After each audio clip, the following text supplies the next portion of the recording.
Neuroplasticity is arguably one of the most important aspects of our biology. It holds the promise for each and all of us to think differently, to learn new things, to forget painful experiences, and to essentially adapt to anything that life brings us by becoming better.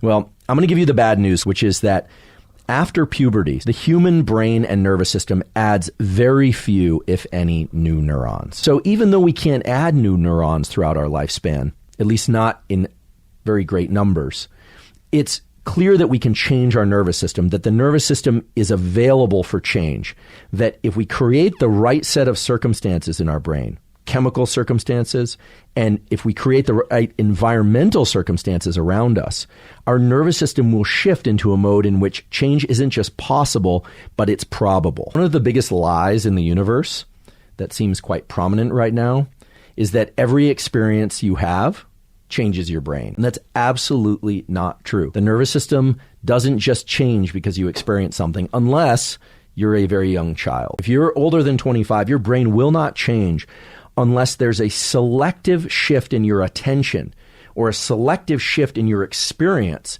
that tells the brain it's time to change.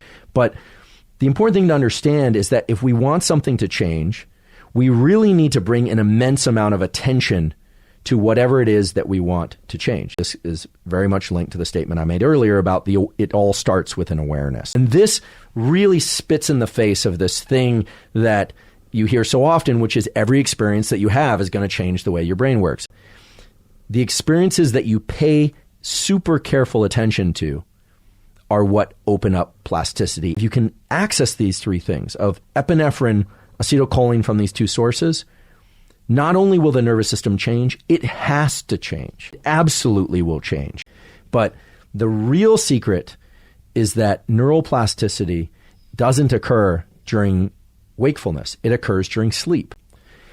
That night and the following nights while you sleep, the neural circuits that were highlighted, if you will, with acetylcholine transmission will strengthen and other ones will be lost, which is wonderful because that's the essence of plasticity. And what it means is that when you eventually wake up a couple days or a week later, you will have acquired the knowledge forever, unless you go through some process to actively unlearn it. So mastering sleep is key in order to reinforce the learning that occurs.